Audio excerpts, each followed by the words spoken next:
여러분 안녕하십니까? 지난 10일 한강 작가의 노벨 문학상 수상 소식은 온 국민에게 기쁨이자 자부심을 안겨줬는데요. 한국 문학이 세계 시장에서 인정받는 사이 한편에서는 독서 인구 감소와 대형 서점의 공세로 지역 서점들이 고전을 면치 못하고 있습니다.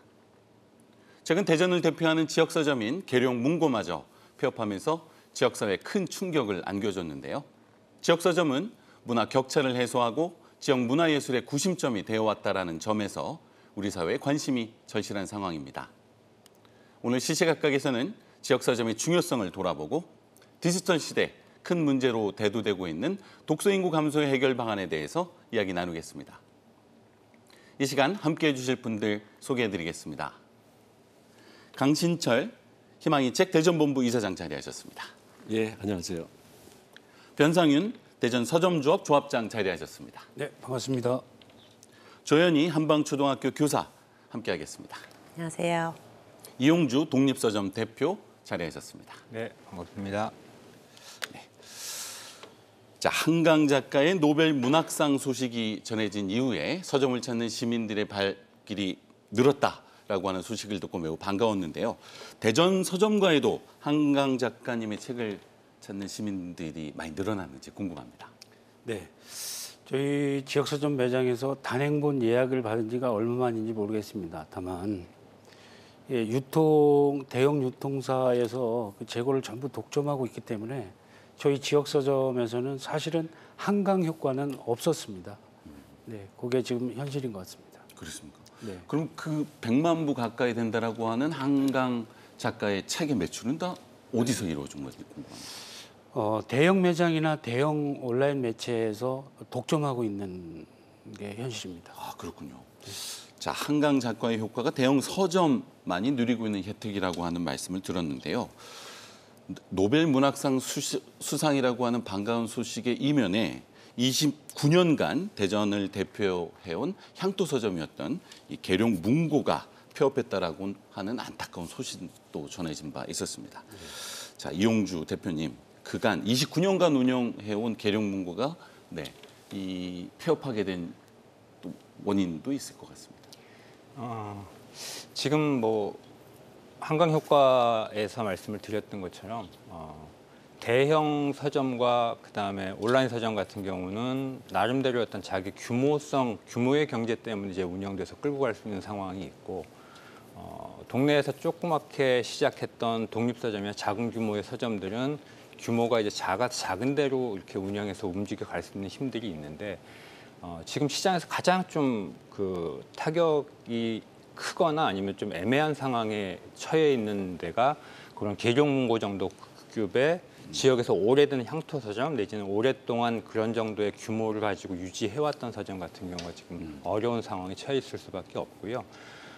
장기적으로 계속됐던 문제이긴 하지만 결국은 뭐 시민들의 입장에서 생각해 보면 시민들이 뭔가 그런 지역에서 나름 대형 서점의 효과를 누릴 수 있는 공간 하나가 사라진 것이어서 충격이 굉장히 컸던 측면이 있고 다른 측면에서 생각해 보면 그런 효과와 아울러서 정부와 그다음에 대전시에서 조금 더 이런 부분들에 대해서 적극적으로 검토를 하고 향토 서점이라는 측면에서 접근했다면 그렇게 해서 좀 살릴 수 있는 어떤 기회나 계기들이 충분히 있었음에도 불구하고 그렇지 못한 것들은 좀 개인적으로 안타깝게 생각합니다. 네. 말씀하신 것처럼 계룡문고는 향토 서점 가운데 규모가 가장 크기도 했고요. 지난 29년간 독서문화 진흥을 위해서도 여러 가지 문화 행사를 개최했기 때문에 뭐 여러 가지로 이 폐업의 의미가 가지는 의미가 많을 것 같습니다. 우리 강신천 이사장님께서는 계룡문고의 폐업 어떻게 받아들이셨는지요? 이거 사실 참담하죠. 왜냐하면 서울에서는 보면 사람들이 마땅히 만날 때가 시내에서 없을 때 교보문고에서 만나자 이런 그 만남의 장소 역할을 했었고 대전에서도 이제 시내에서 누굴 만날 때 마땅히 다른 데가 떠오르지 않으면 계룡문고에서 만나자. 이게 하나의 사람들이 만나는 공간 역할을 했고 그동안에 뭐 잘 아시다시피 그 이동선 대표가 그 작가들도 모셔서 북토크도 하고 그러니까 문화 행사 그런 것도 되게 많이 하고 그다음에 어린 아이들한테 이렇게 책 읽어주는 그런 활동을 되게 많이 하셨어요. 그래서 어린아이들 기억 속에 왜요 아저씨로 다 이렇게 불린다. 예. 그 책을 되게 아이들이 좋아하고 그래서 그런 문화의 한 상징물이 사라졌다 대전에. 그러니까 그런 측면에서 볼 때 저는 이제 그 독자의 한 사람으로서 되게 아쉽고 가슴이 이렇게 허전한 느낌을 받는 거죠. 그렇습니다. 말씀하신 것처럼 독서문화진흥에 기여한 공로를 인정받아서 이 계룡문고가 2년 전에요 대통령상을 수상하기도 했는데 이 폐업했다라는 소식이 더 안타까울 수밖에 없는 것 같습니다. 조윤희 선생님께는 네, 계룡문고 어떤 공간이었는지 궁금합니다. 네, 계룡문고와는 정말 특별한 인연이 있습니다. 제가 20년 전에 근무하게 된 학교가 마침 이제 계룡문고에서 걸어서 한 30분 정도 거리에 있는 학교였거든요. 처음 시작은 학생들이 도서관이나 서점에 가본 경험이 없었기 때문에 그냥 나들이 삼아서 한번 가보자라는 그런 계기로 시작이 되었어요. 그런데 거기서 이제 계룡문고 대표님을 만나고 독서 문화에 대한 남다른 시각을 좀 전해드리면서 우리 그러면 함께 그 학생들을 위한 아이들을 위한 어린이들을 위한 어떤 프로그램을 좀 만들어 보자 이렇게 시작을 하게 되었습니다. 그래서 저로서는 굉장히 독자의 한 사람으로서도 마찬가지지만 또 교사로서 학생들에게 이런 그 계기를 줄 수 있었다라는 점에서 굉장히 뜻깊게 생각했었습니다. 네. 그리고 사실 계룡문고는 어린이들에게는 뭐 놀이터였고요. 그리고 사람과 사람이 만나는 그런 공간이었고, 그리고 생각과 생각이 만나는 열린 광장이었는데 이런 광장들이 이제 사라짐으로 인해서 어린이들과 시민들께 굉장히 큰 타격이 있을 것 같아요. 그래서 굉장히 먹먹한 마음이 컸습니다. 네, 변성윤 조합장님, 이 지역 서점의 어려움은 비단 계룡문고만의 문제는 아닌 것 같습니다. 전국적으로도 지역 서점이 크게 감소하고 있다라고 하는데요. 어느 정도 현황인가요? 지금도 뭐 해마다 두세 곳 정도는 꼭 폐업이 이어지고 있는 중이고요. 90년대 초에 보면 저희 조합원 수가 320명 정도 됐었습니다. 근데 지금 현재 기준으로 한 70여 군데 정도 되니까 한 25%만 남아있는 경우고요. 그나마도 저희 조합원들의 평균 연령이 68세 정도 되다 보니까 뭐 그분들이 전업을 한다고 하더라도 뭐 다른 대안이 없기 때문에 그나마 그냥 유지하고 있는 상황 아닌가 그렇게 좀 판단하고 있습니다. 야, 지역 서점이 그간 4분의 1 규모로 축소되었다라고 하는 놀라운 말씀을 해주셨습니다. 자, 이영주 대표님 직접 독립 서점을 운영하고 계신데요. 네. 지역 서점의 어려움에 대해서 직접적인 말씀을 해주실 수 있을 것 같습니다. 독립 서점은 사실 시작된 게 2014년 뭐 이쯤부터 이제 붐이 불기 시작하고 독립 서점을 찾고 다니시는 분들도 꽤 많이 늘어난 상황이어서 도서점과제가 본격적으로 시작했던 그 해 이후로 이제 확산되고 늘어나긴 했습니다. 근데 대전도 제가 시작할 때 한 5-6개 정도였는데 지금 한 30개 정도 독립서점들이 있고 뭐 각각의 공간에서 각각의 방식으로 운영은 하고 있지만 어찌 보면 지금의 앞서 말씀드린 그런 서점 운영 전체적인 어려움 뭐 이런 것들이 독립서점의 어려움과 같이 맞닿아 있는 측면들이 있다고 생각을 하고요. 시작부터 이제 어렵게 처해져 있고 놓여져 있는 상황이었어서 나름대로 좀 여러 가지 그 방법들을 좀 모색은 하고 있는데 그나마 한 2-3년 전에 이제 정부에서 이런저런 방식으로 지원도 해주고 뭐 이렇게 했던 것들이 지금은 그나마 전체적으로 다 없어진 상황이라서 독립서점을 운영하는 입장에서 생각해 보면 훨씬 더 심각한 어려움을 겪고 있는 상황이긴 합니다. 네. 이어서 강신철 이사장님하고요. 조윤희 선생님께 이 독립서점이 겪고 있는 어려움의 원인이 무엇이라고 생각하시는지 한번 이어서 들어보도록 하겠습니다. 지금 이영주 대표님 말씀하신 것처럼 도서정가제가 이제 실현되면서 그 출판사, 소형 출판사도 좀 숫자가 늘어나고 통계로 보면 독립서점 수도 꾸준히 증가하고 있는 건 사실이에요. 그 전에는 이제 인터넷 서점이 생기면서부터 급감을 했었는데 그나마 이제 중대형 서점들은 사라졌지만 독립서점들이 이제 늘어나는 그런 그 효과는 있었죠. 도서정가제로 인해서. 근데 제가 이제 독립서점들을 생기면 가보거든요. 그래서 한 15군데 정도 이제 대전에 있는 독립서점들을 가봤는데 사실 대부분의 서점주들이 이걸 생계 수단으로 생각하지 않는 분들이 있어요. 그러니까 어찌 보면은 아예 수익을 포기하고 시장이 이건 어려운 데다. 그러니까 자기의 독서 습관 이거를 유지하기 위한 하나의 수단처럼 생각하는 분도 있더라고요. 근데 사실 이 자본주의 사회에서 수입이 없이 사업을 유지한다는 건 불가능하잖아요. 그러니까 어느 정도 수익이 보장이 돼야 되는데 그거를 지금 그냥 시장 경제의 이 독서 상품이라는 거를 내맡기면은 서점들은 살아남기 힘들 거고 결국 우리들의 문화 공간이 계속 하나 둘씩 사라지지 않을까 그런 염려를 하고요. 이거는 정부 차원에서 좀 적극 지원을 해야 되는데 지금 말씀하신 것처럼 국가에서도 독서 관련 예산을 대폭 삭감을 하고 이게 또 지자체에서도 그나마 있었던 것들도 다 삭감을 하고 하다 보니까 정말 올해 삭감된 예산들을 보면은 좀 지나치다 싶을 정도거든요. 근데 뭐 예산이 줄어서 그렇다고 그러는데 오히려 뭐 영시 축제니 뭐 이런 데는 쓸 거 다 쓰거든요. 그러니까 그거 예산의 한 10분의 1만 만약에 서점을 위해서 쓴다면 이렇게 서점들이 고사위기에 처하지는 않을 거다 그런 생각을 합니다. 자, 도서시장의 특징과 더불어서 정책적 과제에 대해서도 짚어주셨는데요.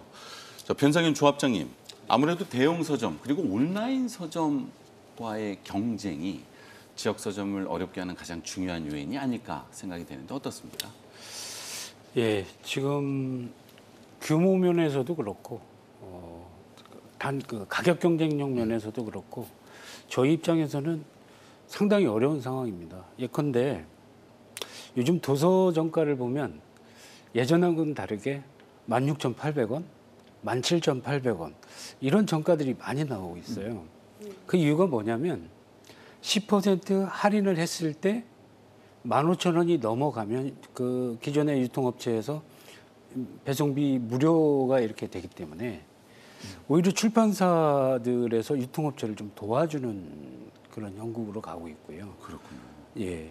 그래서 저희 입장에서는 뭐 어떻게 대형 자본 앞에서 당해낼 뭐 재간이 없는 상황입니다, 사실은. 네. 그렇습니다. 또 도서 시장에 있어서 도서 구입에 있어서 온라인 서점을 이용하는 비중도 아주 크게 늘고 있는 것 같습니다. 어느 정도 비중이 될까요? 뭐 보도 매체나 이런 데 보면 60%가 넘는다 그러는데 네. 제가 지역 서점 현실에서 체감하는 부분은 훨씬 그 이상이라고 보고 있고요. 예, 그러니까 고사 위기라고 하는 그 표현을 하자면 90% 이상이 아닐까. 예, 저는 그렇게 판단하고 있습니다. 네.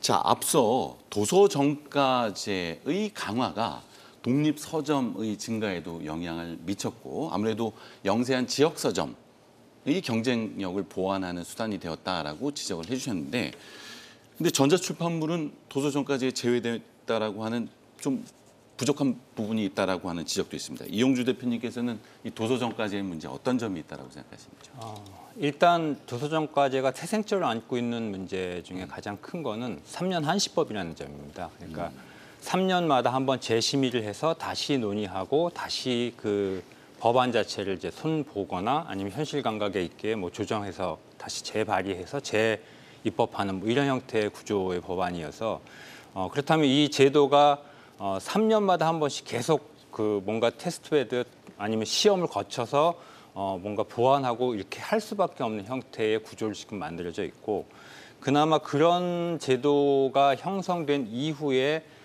작은 규모의 독립서점들이 늘어나긴 했지만 여전히 그 제도가 가지고 있는 이면에서 생각해 보면 완벽한 형태의 제도, 그리고 제도 자체가 그냥 그 기본법 조항처럼 이렇게 딱 고착화돼서 향후에 이렇게 크게 변함없이 유동적이지 않게 운영될 수 있어야 하는데 여전히 그런 상황에 처해 있기 때문에 실제로 이 제도가 지금 완벽하게 그러면 도서 정가제의 100% 정가제 자체가 도입돼서 실행되느냐고 생각해 보면 여전히 10% 할인과 5% 백 마일리지 같은 경우는 작동을 하고 있고 이것 이외에도 이제 자본이 큰 규모 같은 경우는 또 다른 어떤 편법적인 수단으로서의 할인 뭐 이런 것들을 이제 다양하게 하고 있거든요. 카드사와 제휴한다든지. 네. 그래서 이런 부분들에 대한 규제는 여전히 되고 있지 않고요.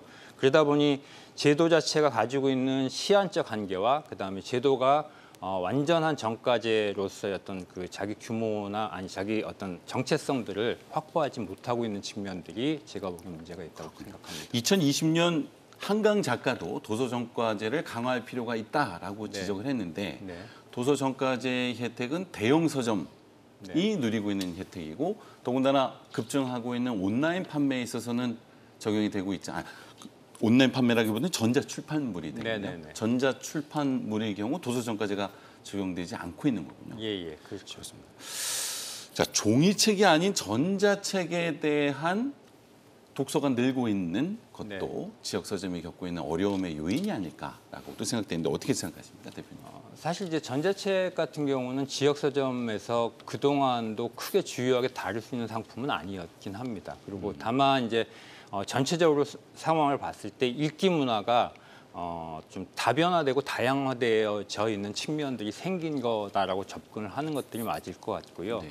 이번에 한강 작가 책을 통해서도 보면 전체적으로 100만 부 정도 판매 중에 전자책으로 소비하는 비중은 한 7만 부 정도밖에 안 됐었거든요. 그렇군요. 그렇게 보면 물론 이제 이게 좀 특별한 상황이긴 합니다. 왜냐하면 기념적인 어떤 순간이었기 때문에 책을 소장하고자 하는 물성으로서의 어떤 소장하고자 하는 욕구들이 작동한 측면들이 있지만 다른 측면에서 생각해 보면 전자책, 전자 디바이스를 선택해서 볼 수 있는 연령대라는 것들이 특별히 저는 존재하지는 않는다고 봅니다. 물론 상식적으로 생각해 보면 좀 더 젊은 층, 좀 더 그 디지털 디바이스에 익숙한 층에게 전자책이 훨씬 더 높은 선호도를 가지고 있긴 하지만 기존의 오래된 독자들 입장에서 생각해 보면 물성화된 책에 대한 접근, 그러니까 종이책에 대한 접근들이 훨씬 비중을 높게 차지하고 있고 영미권이나 이쪽에서도 보면 전자책에서 서서히 종이책으로 다시 올라오는 측면들이 있어서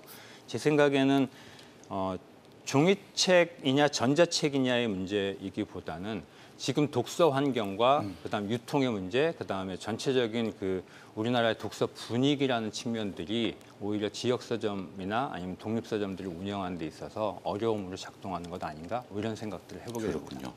변상윤 조합장님, 자, 제도적인 장치와 더불어서 정책적인 지원도 중요할 것 같습니다. 자, 대전시에서도요, 2019년이네요. 지역 서점 활성화를 위한 조례를 제정해서 지역 서점에 대한 지원 정책을 폈지만 올해 같은 경우에는 관련된 예산이 0원으로 삭감되었다고 하는데 그 이유는 또 뭔가요? 네, 저희 서점 단체에서 21년도에 주민 참여 예산 정책 수기 형태로 해서 10억을 신청했었습니다. 이제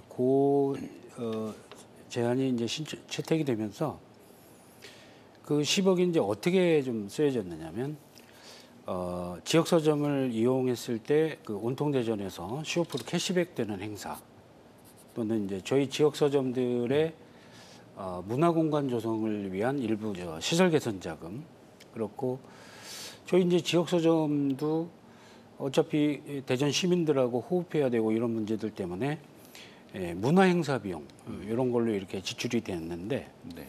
그때는 매출도 그렇고 상당한 도움을 많이 받았습니다. 그 이후에 이제 22년도에 전체 예산 저희도 이제 또 다시 그 주민참여 예산을 신청을 했지만 이게 반려가 되면서 이제 그 동안에 이렇게 유지되었던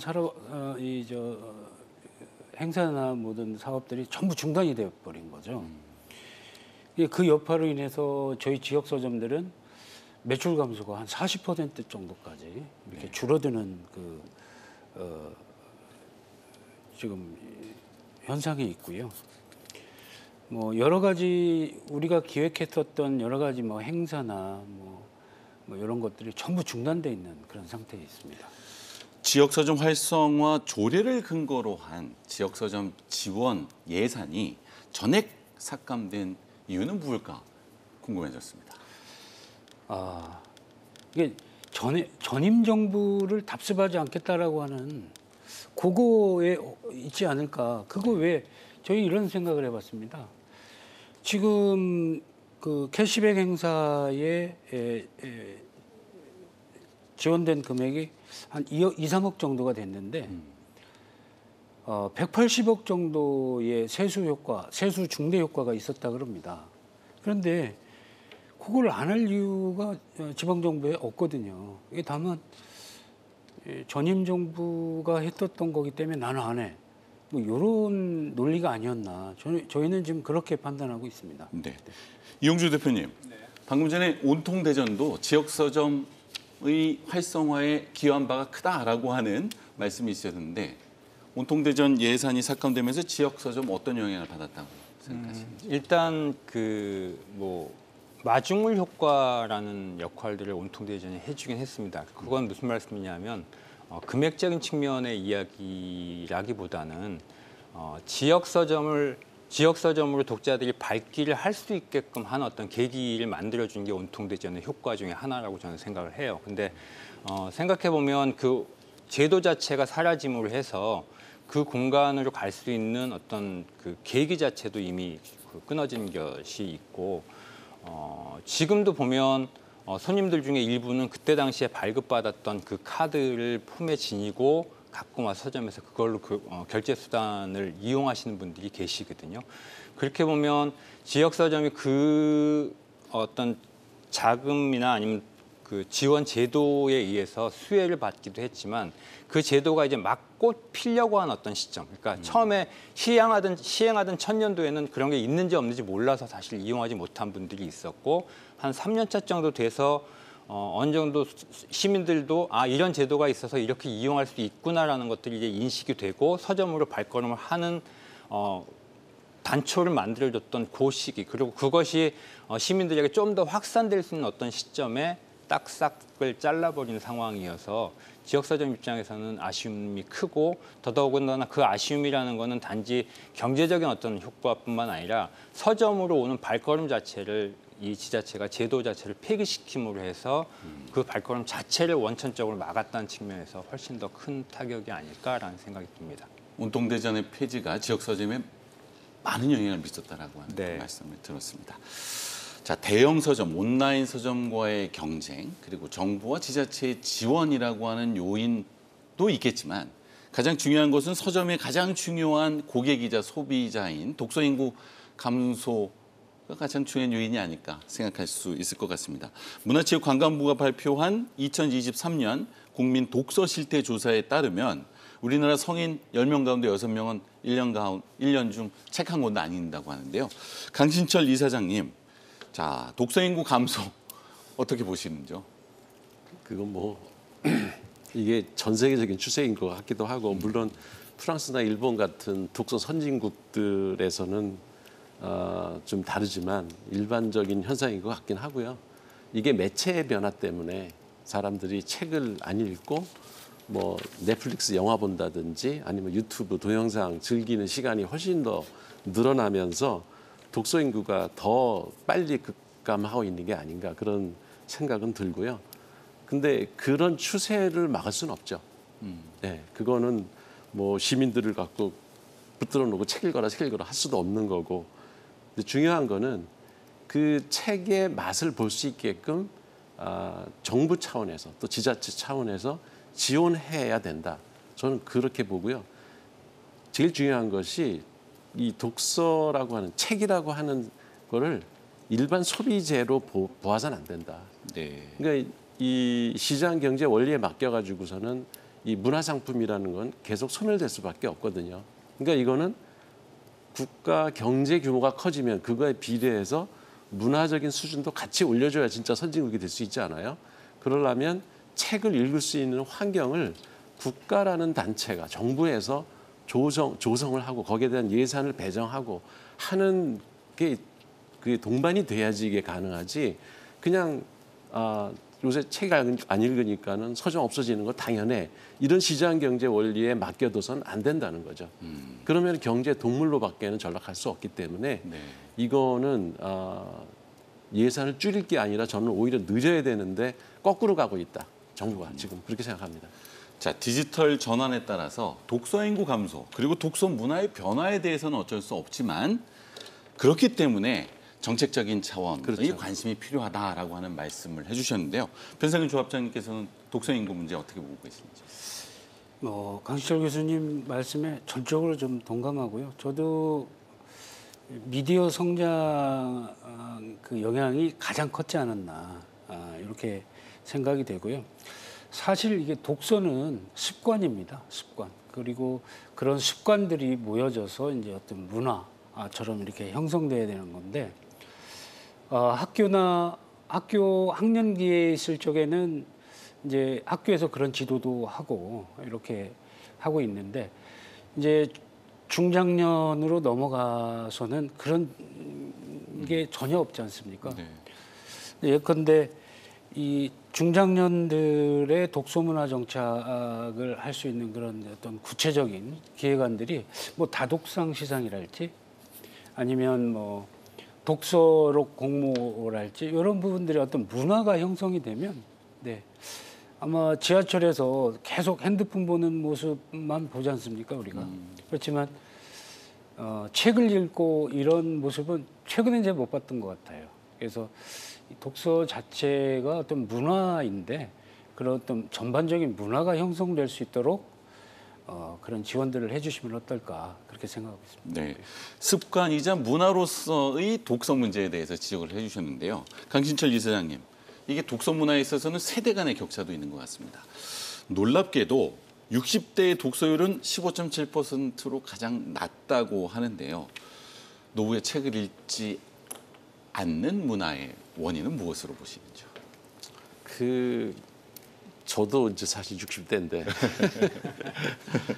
저는 올해 특히 이제 많이 읽었는데 네. 최소 2주에 한 권을 읽거든요. 그러면 1년으로 하면 한 25권? 그게 이제 미니멈이고 올해는 이제 특별한 일이 있어서 한 100권을 지금 읽었어요. 그 책을. 근데 이게 습관인 것이 읽다 보면은 그 꼬리에 꼬리를 물어요. 어떤 책을 읽으면 그 책 때문에 다른 책을 또 읽고 싶은 그 욕심이 생기고 알게 되고 그러면서 계속 책을 읽게 되는데 이게 우리나라 그러니까 사회 전반적으로 너무 경쟁 위주의 어떤 사고가 팽배하고 있지 않나. 그러니까 그리고 이제 금전, 그 돈에 대한 욕심, 뭐 돈을 벌면 그 성공한 것처럼 이렇게 사회적으로 우대를 받고 그런 사람들을 이렇게 언론에서 많이 이렇게 띄워주고 그런 것들을 보면서 사람들이 돈 버는 데만 급급하지 자기 정신적인 어떤 양식을 채우는 데는 소홀해져서 그런 게 더 심해지지 않았나. 그러니까 이게 어렸을 때부터 그런 독서 습관이 들어야 되는데 그냥 먹고 사는 문제에 너무 이렇게 몰입하다 보니까 그때 안 읽었던 책을 나이 들어서 읽을 리는 없잖아요. 근데 그래서 걱정인 것이 지금 입시나 이런 문제 때문에 학생들이 옛날보다도 더 책 읽을 시간이 없어요. 이런 얘기를 하면 또 꼰대라고 할 텐데 저희 대학 다닐 때만 해도 그냥 대학 들어가면 책은 당연히 읽어야 되는 건가 보다 이런 생각을 해서 독서 동아리도 많이 있었고 그게 하나의 그 이야기 소재가 됐었는데 지금은 전부 대학 들어와도 교양서를 못 읽어요. 뭐 영어 공부해야지, 자격증 따야지. 그 스펙 쌓느라고 졸업하고 취업할 준비하느라고 시간을 다 보내다 보니까 네. 책 읽을 시간이 없는 거예요. 그러니까 이런 사회 현상들이 전체적으로 지금 우리나라의 그 독서 인구를 감소시키는 요인들이 너무 많이 그 작동을 하고 있고 이거를 정말 아까도 계속 말씀드리지만 국가 차원에서 이걸 그 대책을 세우지 않으면 그냥 그 시민들에게 맡겨가지고 해결될 문제가 아니라고 저는 생각을 합니다. 이 사장님 말씀을 들으면서요. 독서는 문화의 수준을 대변한다라고 하는 말을 떠올리고 네. 또 비판적으로 바라봐야 되겠다라고 하는 생각을 했습니다. 조윤 선생님, 그나마 다행인 것은 20대까지의 독서율은 그래서 상대적으로 높다라고 하는 것인데요. 디지털 세대인 청년 세대의 독서 문화도 많이 변하고 있는 것 같습니다. 현장에서 어떻게 보고 계시는지요? 지금 이제 독서는 습관이고 문화다라는 말씀 해주셨는데요. 그걸 절감하고 있습니다. 사실 2021년 그 국민 독서 실태 조사에 의하면 학생들의 어떤 독서를 막는 장애물로 뭐를 얘기를 했냐면 가장 크게는 물론 지금 말씀하신 미디어 환경의 변화 이런 거 말씀하셨지만 두 번째 또 양대산맥이 있습니다. 그것은 뭐냐면 뭐 사교육 학원 이런 그 어떤 방과 후 이후의 활동들에서 너무 많은 시간을 뺏기게 됨으로 인해서 학생들이 책을 읽을 시간이 없다라는 것입니다. 전 이 부분도 굉장히 중요한 우리의 사회의 고질적인 문제라고 생각을 하는데요. 어른들도 마찬가지로 노동 시간에 너무 많은 자기 인생이 많이 소모되는 경우에 여유가 없지 않습니까? 근데 학생들도 마찬가지로 거의 학습 이 부분에 너무 많이 집중되어 있기 때문에 독서를 자연스럽게 접할 수 있는 그런 환경이 안 된다라는 것이죠. 그런 부분에 대해서 좀 이 사회가 함께 고민해야 될 것이라고 생각이 되고요. 그럼에도 불구하고 최근에 이제 스마트폰이나 내지는 미디어 환경 이런 것들을 통해서 또 새롭게 독서로 진입하는 경우도 있습니다. 예를 들면 뭐 드라마나 영화 이런 제작된 원작 소설을 찾아본다거나 관련된 정보를 찾아본다거나 이런 것들도 하는 경우도 있거든요. 저희는 강시철 교수님 말씀하신 것처럼 이런 그 학생들의 독서 문화를 정착시키는 데 있어서 사회의 역할 그리고 학교의 역할, 가정의 역할이 굉장히 중요해지는 시기라고 생각합니다. 네. 독서의 교육적 역할에 대해서도 선생님께 여쭤봐야 되겠는데요. 학생들이 문해력 또 사회적인 인성을 키우는 데 있어서 독서가 얼마나 중요한지도 말씀해 주시면 좋겠습니다. 그렇죠. 독서의 중요성은 정말 아무리 강조해도 지나치지 않다라고 생각하는데요. 요즘 이제 최근에 문해력 논란이 있지 않습니까? 그런데 대부분 이 문해력 논란을 뭐 어린이들의 책임, 학생들의 책임 또는 청년들의 책임으로 돌리고 있는데 저는 이거는 상당히 사회적 책임이라고 생각하거든요.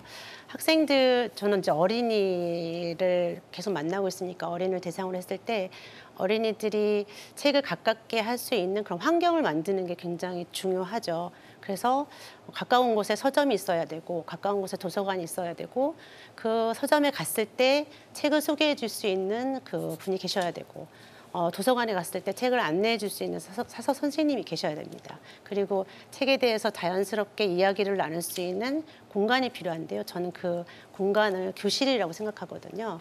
교실에서 책을 통해 수업을 하는 그런 그 과정을 겪는다면 학생들의 그런 독서 문화 이런 부분들이 좀 자연스럽게 형성이 되고 그리고 문해력 논란에도 종지부를 쭉 찍을 수 있지 않을까라는 기대를 가져봅니다. 독서 문화 진흥을 위해서는 사회적이고 정책적인 관심이 필요하다 공통적으로 지적을 해주셨는데요. 이용주 대표님, 독서율 또 독서 인구 증가를 위해서 어떤 과제가 해결되어야 될까요?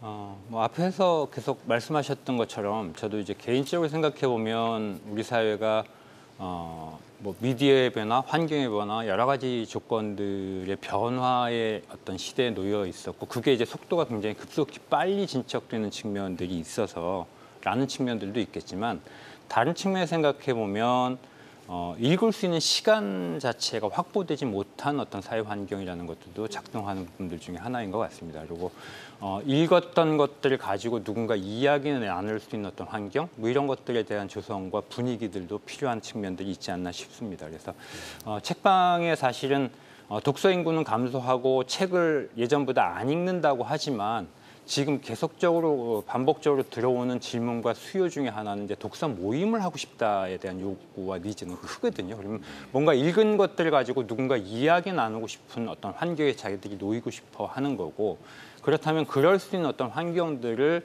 지속적으로 좀 사회가 만들어주는 것, 그다음에 국가가 법과 제도나 뭐 행정적 지원, 그다음에 어떤 제도적 지원들을 통해서 그것들을 좀 보완해주고 서포트해주는 역할에 대한 보완들이 필요할 것 같고요. 일상 안에서 뭐 내년도 이렇게 트렌드를 보니까 아보하, 아주 보통의 하루, 뭐 이런 정도의 삶을 누릴 수 있는 것들이 지금 청년들이나 아니면 전체적인 우리 사회에서의 어떤 필요한 그런 그 트렌드 내지 욕구 중에 하나가 아닌가. 그러니까 뭔가 작은 것 안에서 그것들 이야기 나누고 그 생활 안에서 그것들 누리는 행복이라는 부분들에 대한 요구들이 좀 커지고 있는 측면들이 있어서 저는 그런 것들을 적절히 좀 담아낼 수 있는 제도의 그릇 또 그것들을 적절히 담아낼 수 있는 가까운 곳에서의 어떤 공간에 대한 제공 또 그것에 맞는 어떤 서비스에 대한 제공 뭐 이런 것들이 좀 전체적으로 사회가 독서의 증진 내지는 뭐 촉진 뭐 이런 것들을 할 수 있는 그런 계기가 되지 않을까 뭐 이런 생각들을 해보게 됩니다. 이어서 강신철 이사장님께 독서문화 진흥을 위한 사회적 또는 정책적 과제에 대해서 네. 들어보겠습니다. 저는 한강 작가가 노벨상을 받았다고 할 때 상당히 뿌듯한 걸 느꼈거든요. 이게 그동안에 이제 스포츠 스타들은 전 세계적인 스타들이 많이 등장을 했죠. 또 BTS나 이런 연예계에도 세계적인 인물들이 나오고 근데 이 문학하고 과학, 경제 이런 쪽은 노벨상을 우리가 못 탔어요. 그래서 이게 계기가 돼서 앞으로 그 한강 키즈, 그 한강을 닮아서 나도 문학을 해서 그 노벨상을 타고 싶다 이런 사람들이 많이 좀 생겼으면 좋겠어요. 근데 그래서 제가 어떤 생각을 했냐면 제가 만약에 문체부 장관이면 10월 10일이 그날 발표한 날이거든요. 네. 쌍십절 아주 좋잖아요. 네. 10월 10일을 또 가을하고 또 맞물리기 때문에 국경일로 정해서 문학의 날로 아예 정했으면 좋겠다.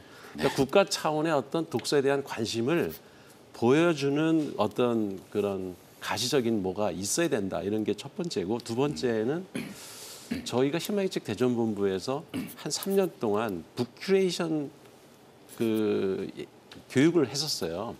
우리 이제 이영주 대표님이 전문가시거든요. 전국적으로 북큐레이션의 아주 그 대가신데 도움을 받아서 그 북큐레이션 잘하시는 분들을 초빙을 해가지고 이제 그 강좌를 열었는데 상당히 놀란 게 저희가 20명 모으면 잘 모은다. 요즘에 이제 사람 모을 때 20명이 보통 기준이거든요. 근데 막 48명, 50명씩 하루 만에 그 모집이 되는 거예요. 그래서 그분들하고 대화를 해봤어요. 근데 가정주부가 반이 넘고요. 네. 근데 이분들이 욕구가 뭐냐면 자녀들에게도 책을 읽히고 싶고 본인들도 책을 읽고 싶은데 무슨 책을 어떻게 읽어야 될지에 대해서는 방법이 없어요. 네. 그걸 가이드해 주는 데가 없는 거예요. 근데 북큐레이션 강좌에서 그 욕구를 해소해 주니까 너무 행복해하고 이분들이 막 눈물까지 흘려요. 이렇게 내 삶이 그 보상을 받는 느낌을 받아본 적이 없다. 책을 읽으면서 그리고 이제 그분들을 또 이렇게 학교 운동장 이런 데다가 이렇게 초청을 해서 그 북큐레이션 교육받은 분들한테 한번 실습을 해봐라. 그래서 시민들을 대상으로 이제 이렇게 부스를 하나 차려주고 북큐레이션을 한번 해봐라 했거든요.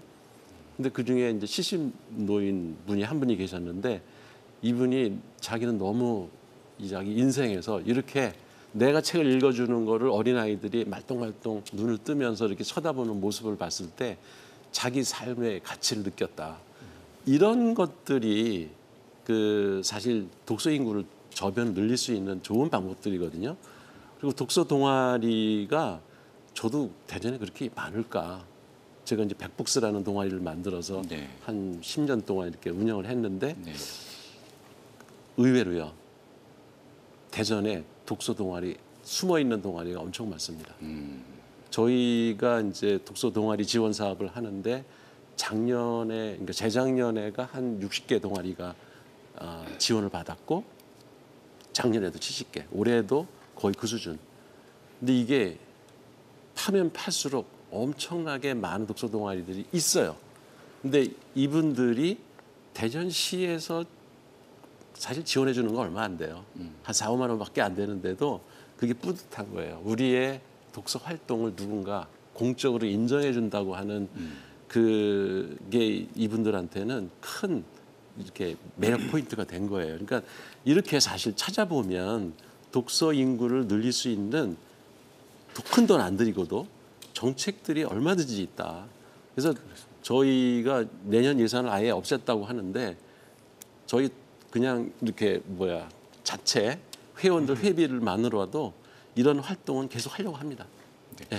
자연스럽게 이용주 대표님께 질문을 드려야 될 것 같습니다. 네. 대형 서점, 온라인 서점과 차별화된 지역 서점만의 역할 무엇이라고 생각하시는지요? 저는 두 개의 큰 규모의 어떤 보이지 않는 서점 또 보이는 서점으로서의 온라인 오프라인 서점의 대규모 대형화된 서점들은 사실 책을 일정 부분 그 다양하게 접할 수 있는 어떤 공간으로서의 존재이긴 하지만 그 공간에서 실제로 존재하는 많은 그 서점 직원 내지는 서점에 운영하신 어떤 이런저런 주체들을 만나서 그들과 책에 관한 이야기를 나누기에는 그렇게 적절치 않은 공간이라고 봅니다. 근데 지역의 작은 규모의 독립서점이나 지역서점, 동네서점 같은 경우는 주인장과 친해져서 주인장에게 책을 추천받고 있고 받을 수 있고 그리고 그렇게 추천받은 책을 통해서 자기들이 몰랐던 어떤 또 다른 세계로의 어떤 접근들이 가능한 그런 공간이거든요. 그래서 한강 작가도 아마 독립서점을 운영하면서 독립서점의 역할들 중에 하나가 작은 공간이지만 지역 안에서 무언가 연결점들을 만들고 그 연결점들을 통해서 또 다른 어떤 세계를 볼 수 있는 그런 공간이라는 얘기를 했던 걸로 기억합니다. 그래서 그런 측면에서 생각해 본다면 작은 서점에서 독서 모임, 그다음에 저자를 초청해서 어떤 행사를 하는 것, 그것이 연결의 발화점이 될 수 있는 작은 씨앗의 역할들을 해줄 수 있고 그런 연결을 통해서 동네 자체의 어떤 공간을 알아가는 측면들도 있지만 그렇게 연결을 통해서 만난 사람과 사람들끼리 동네에서 또 다른 어떤 연결들을 만드는 그런 역할들을 해주는 공간일 것 같습니다. 네. 변상윤 조합장님, 서점의 변화와 혁신도 필요할 것 같습니다. 대전 서점 조합에서는 어떤 노력을 하고 계십니까? 네, 이게 시민들한테 외면받는 지역 서점은 더 이상 생존하기 어렵습니다. 그래서 저희 지역 서점들도 시민들과 같이 호흡하고 또 아까 그 공간에 대한 부분들 이렇게 말씀을 주셨는데 그런 것들이 지금 절실하게 요구되는 상황입니다. 그런데 가장 중요한 부분은 이제 좀 저희 그 서점업주 우리 조합원들의 의식 변화가 제일 필요한데 아까 말씀드렸듯이 저희 조합원들 평균 연령이 68세입니다. 그래서 또 요즘 청년들이 좀 다 저희 집도 마찬가지지만 취업이 안 되고 있는 상황 아닙니까? 그래서 이 지역 서점 업주들 자녀들이 지역 서점을 좀 물려받을 수 있는 그런 좀 의지가 있는 분들을 좀 파악을 해봤었습니다. 그래서 그 이제 수요 파악이 한 8명 정도가 됐는데 그래서 이분들이 서점을 할 수 있다라고 하겠다라고 하면 좀 주먹구구식이 아닌 좀 제대로 서점 학교를 좀 이수해서 이렇게 해서 좀 제대로 운영할 수 있도록 지역 서점 인큐베이팅 사업을 시행을 했었습니다. 물론 그때 옆에 계시는 이용주 대표님이 오셔서 아주 좋은 강의도 이렇게 해 주셨는데요. 그래서 지금 현재 그 8명 중에서 3명 정도는 명의 변경이 이루어졌고요. 지금 1명은 올 하반기에 아마 명의 변경이 이루어질 것 같습니다. 그리고 저희 여러 가지 문제들 중에 저희 지역 서점의 가장 그 중요한 그 고정 비용 하나가 물류 비용입니다. 그러니까 저희 지역 서점들이 뭐 많게는 월 100만 원 정도, 적게는 한 60만 원 정도의 물류의 고정 비용들이 이렇게 발생을 합니다. 그래서 지금 정부 기재부에서 그 좀 지역 서점 물류 공동수 배송 사업을 이렇게 지금 진행을 하고 있는데 지금 현재는 시범 사업을 해서 인천시 조합에서 그 사업을 진행을 하고 있고요. 그래서 지금 기재부에서 확정된 내용을 보니까 전국적으로 3개 정도 더 이렇게 확충을 하겠다라고 해서 25년도에 그 저희가 선정될 수 있도록 지금 그런 작업들을 좀 내전하고 있습니다. 그럼요. 서점 운영의 전문성과 더불어서 시장 경쟁력을 강화하기 위한 협력적인 노력도 진행되고 있다라는 말씀 해주셨습니다. 조인 선생님, 이 복합 문화 공간으로서의 지역 서점을 교육과 연계하는 과제도 중요할 것 같습니다. 네, 그렇습니다. 아까 이용주 대표님께서 그 서점이 사람과 사람을 연결해주는 공간 이렇게 말씀해 주셨는데 저는 전적으로 동의가 됩니다. 사실 교육은 관계다라는 말이 있거든요. 그러니까 내 이름을 불러주고 그리고 내가 누구인지 알고 나에게 존중해 줄 수 있는 사람, 이 사람이 있는 곳이 굉장히 중요합니다. 근데 이 지역 서점에는 그런 분들이 계세요. 실제로 저희 아이들과 함께 서점을 방문했을 때 아이들 한 명 한 명의 이름을 불러주고 그리고 관심사를 물어주는 그런 서점 분들이 계심으로 인해서 아이들이 좀 더 친근함을 느꼈었거든요.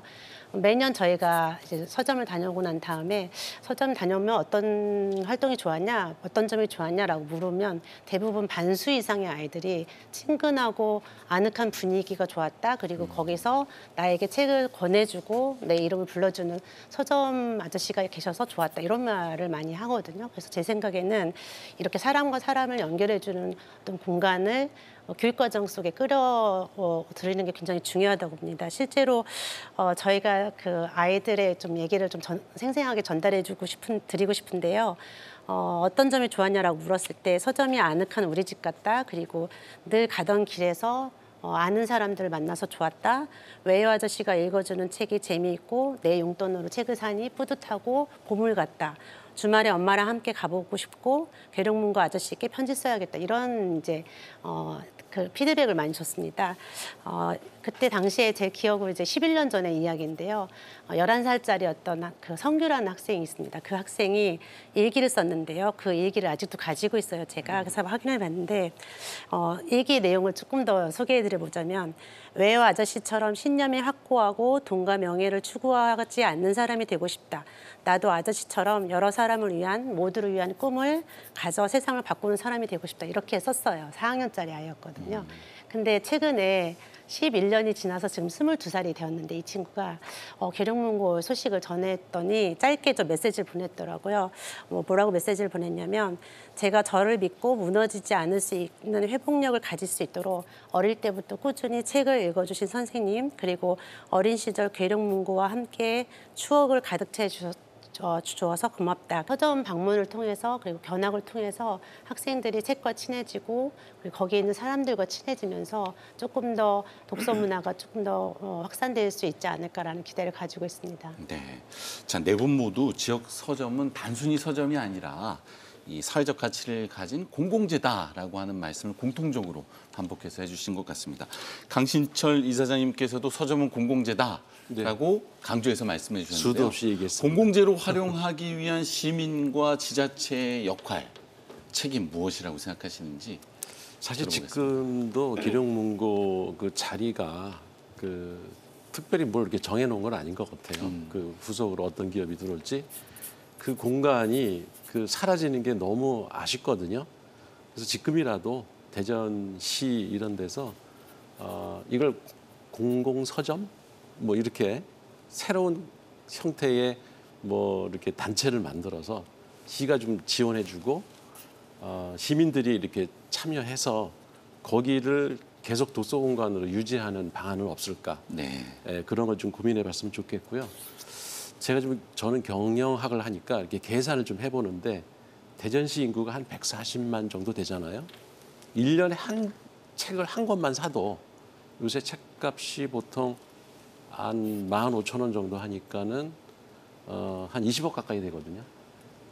200억, 매출이 200억. 그러면 수익이 10%만 해도 한 20억 정도.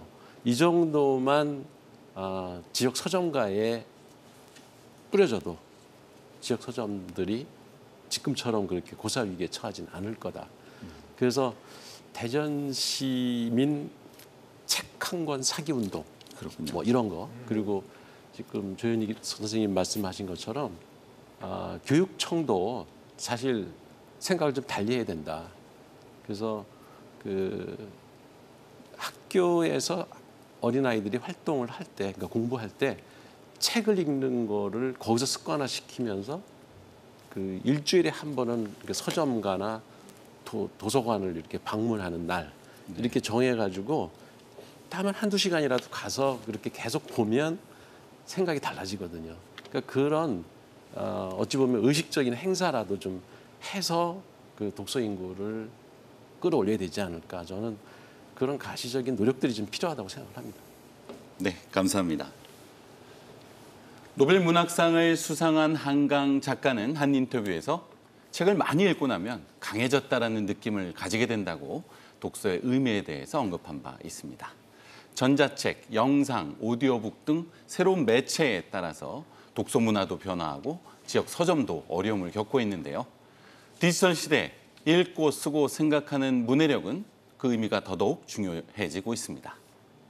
이번 주말 지역 서점에서 독서의 시간을 가져보시는 것은 어떨까요?